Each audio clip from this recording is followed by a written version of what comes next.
How to apply presets without losing image quality. First of all, open the Lightroom Presets app and choose the preset you want to apply from your library. Then tap on Open and the Lightroom app will launch. Next, select the photo you want to edit.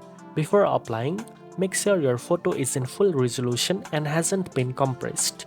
Tap the preset to apply it, then carefully check the image for any changes in sharpness, color, or details. After applying the preset, fine-tune exposure, contrast, highlight, shadows, clarity, and sharpness to maintain the original quality of your photo.